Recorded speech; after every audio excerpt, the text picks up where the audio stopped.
العالمين الرحمن الرحيم مالك يوم الدين إياك نعبد وإياك نستعين اهدنا الصراط المستقيم صراط الذين أنعمت عليهم غير المغضوب عليهم ولا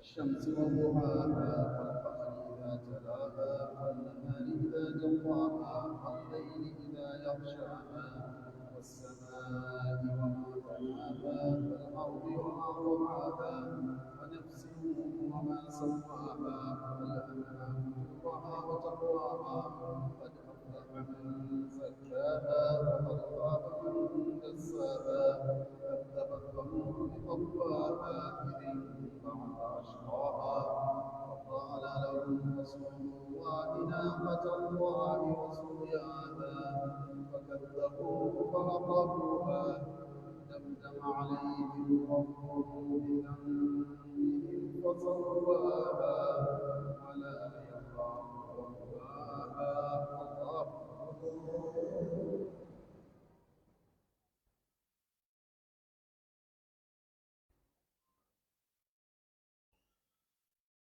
سمع الله لمن حمده. الله أكبر.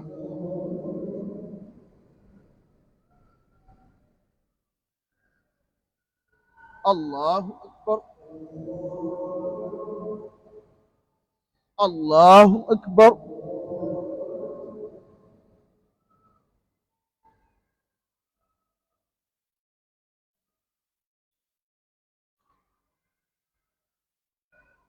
الله أكبر.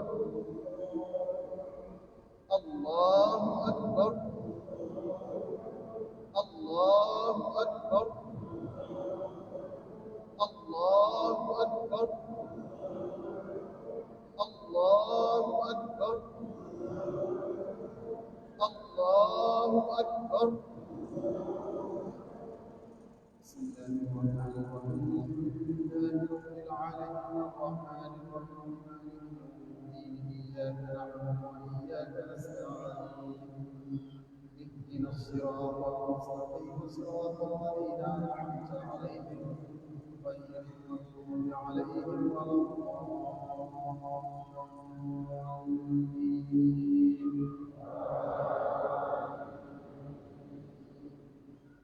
والليل إذا سجى ما ودعك ربك ولا والآخرة خير لك من الأولى ولسوف يعطيك ربك فترضى ولم يجدك يتيما فآوى ووجدك ضالا فهدى ووجدك عائلا فأغنى فأما اليتيم فلا تقهر وأما السائل فلا تنهر وأما بنعمة ربك فحدث. الله.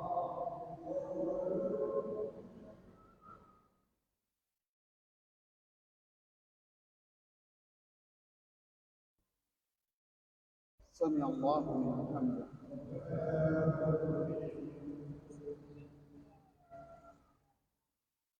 الله أكبر.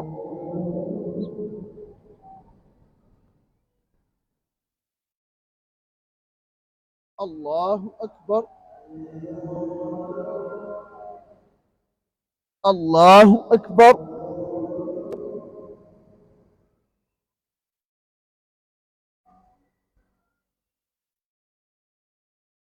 الله أكبر.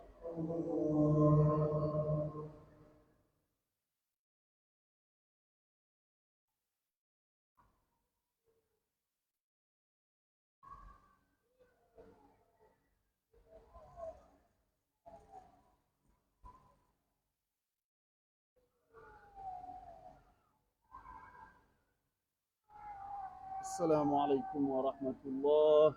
السلام عليكم ورحمة الله.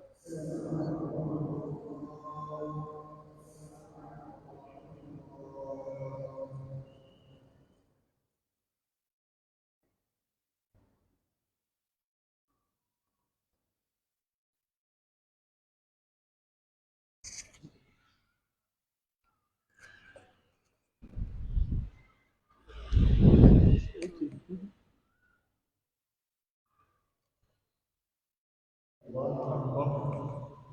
الله أكبر. الله أكبر. لا إله إلا الله. الله أكبر. الله أكبر. أشهد أن لا إله إلا الله وحده لا شريك له، وأشهد أن سيدنا محمدًا عبده ورسوله وصفيه في خلقه وحبيبه. أما بعد، أيها المؤمنون عباد الله، إن هذا اليوم يوم عظيم عند الله. إنه يوم إجلاء التضحية في أظهر وأكبر معانيها، التضحية التي صار إبراهيم من أجلها خليل الله. ضحى بنفسه ونفيسه، ضحى بنفسه إذ قبل أن يلقى في النار ولا ينصاع لمراد المشركين بالله. قالوا حرقوه وانصروا آلهتكم إن كنتم فاعلين. قلنا يا نار كوني بردا وسلاما على إبراهيم. إذ ضحى كذلك بنفيسه بفلذة كبده بابنه الغالي إسماعيل عليه السلام. فلما بلغ معه السعي قال يا بني إني أرى في المنام أني أذبحك فانظر ماذا ترى. قال يا أبت افعل ما تؤمر ستجدني إن شاء الله من الصابرين. فلما أسلما وتله للجبين وناديناه أي يا إبراهيم قد صدقت الرؤيا إنا كذلك نجزي المحسنين. لذلك نجد الحق سبحانه وتعالى يثني على إبراهيم في كل حيث ما ذكره في القرآن. نجد أن الله سبحانه وتعالى أثنى عليه بما لم يثني على غيره من التنزيه. وإبراهيم الذي وفى، وإذ ابتلى إبراهيم ربه بكلمات فأتمهن. ومن يرغب عن ملة إبراهيم إلا من سفه نفسه ولقد اصطفيناه في الدنيا وإنه في الآخرة لمن الصالحين. قل صدق الله فاتبعوا ملة إبراهيم حنيفا وما كان من المشركين وغير من آيات التنزيل. فإننا إخوة الإيمان نتعلم من إبراهيم التضحية من أجل المبادئ العظمى. التضحية أولا من أجل الدين. إن الله سبحانه وتعالى أمرنا أن نضحي بكل ما عندنا من أجل دينه، فقال عز من قائل إن الله اشترى من المؤمنين أنفسهم وأموالهم بأن لهم الجنة يقاتلون في سبيل الله فيقتلون ويقتلون وعدا عليه حقا في التوراة والإنجيل والقرآن ومن أوفى بعهده من الله فاستبشروا ببيعكم الذي بايعتم به وذلك هو الفوز العظيم. وأمرنا أن نضحي كذلك بكل ما نملكه من أجل الله سبحانه. نضحي بمالنا، نضحي بأنفسنا، نضحي بأهلنا، نضحي بأحبابنا. قال عز من قائل قل إن كان آباؤكم وأبناؤكم وإخوانكم وأزواجكم وعشيرتكم وأموال اقترفتموها وتجارة تخشون كسادها ومساكن ترضونها أحب إليكم من الله ورسوله وجهاد في سبيله فتربصوا حتى يأتي الله بأمره والله لا يهدي القوم الفاسقين. عباد الله، إن الله أمركم بأمر بدأ فيه بنفسه وثنى بالملائكة المسبحة بقدسه وفلط بالمؤمنين من جنه وإنسه. فقال عز من قائل عليما إن الله وملائكته يصلون على النبي يا أيها الذين آمنوا صلوا عليه وسلموا تسليما.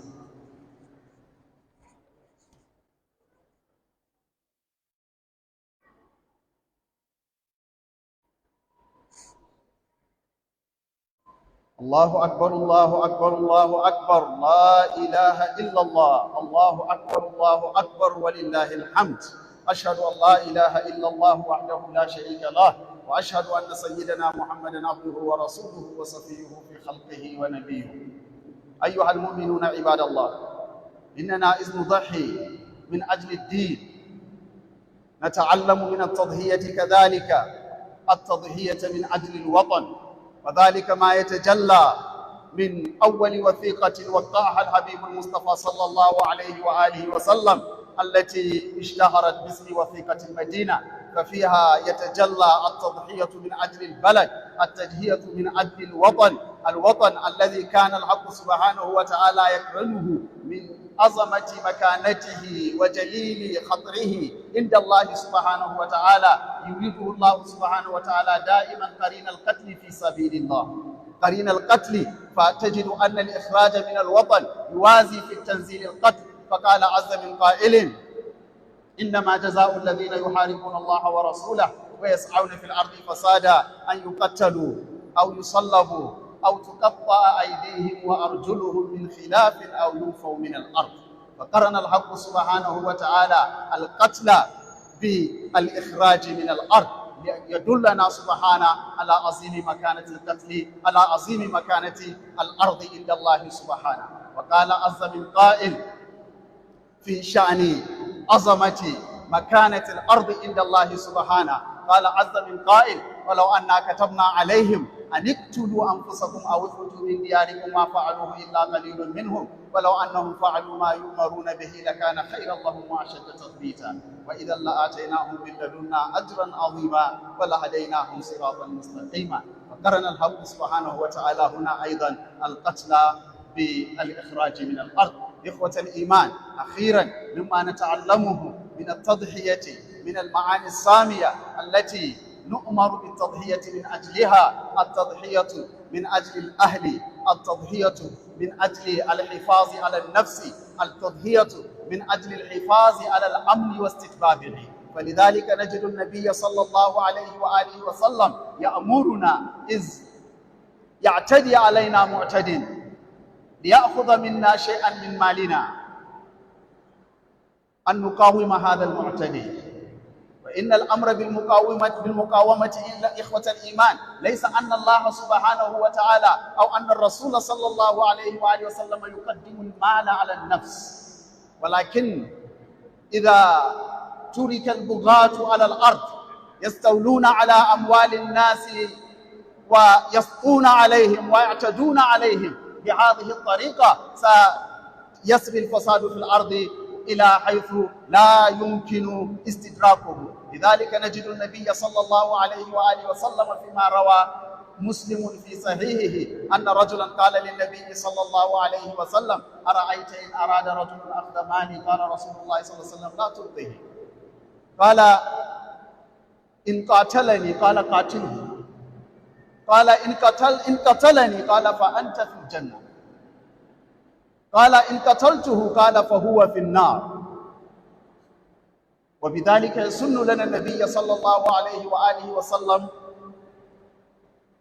الحفاظ على استتباب الأمن في البلاد.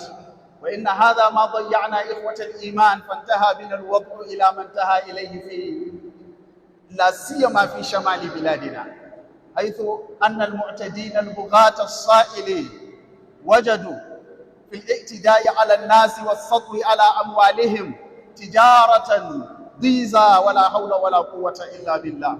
ندعو الله سبحانه وتعالى أن يمكن الأمن ويعيد الأمن والأمان والاستقرار إلى بلادنا وإلى سائر بلاد المسلمين. اللهم اجعل بلادنا أمانا سخاء رخاء وجميع بلدان المسلمين يا رب العالمين. اللهم أعد الأمن والأمان والاستقرار إلى بلادنا نيجيريا وإلى جميع بلدان المسلمين يا رب العالمين يا أرحم الراحمين. اللهم وفق ولاة أمورنا لمرضاتك لمحابك في الأقوال والأعمال والأحوال. اللهم ارزقهم البطانة التي تعينهم على أداء أمانتك يا رب العالمين. اللهم اجعلنا هادين مهتدين غير ضالين ولا مضلين، سلما لأوليائك وحربا لأعدائك، نحب بحبك من أحبك ونعادي بعداوتك من خالفك. ربنا آتنا في الدنيا حسنة وفي الآخرة حسنة وقنا عذاب النار. سبحان ربك رب العزة عما يصفون وسلام على المرسلين والحمد لله رب العالمين.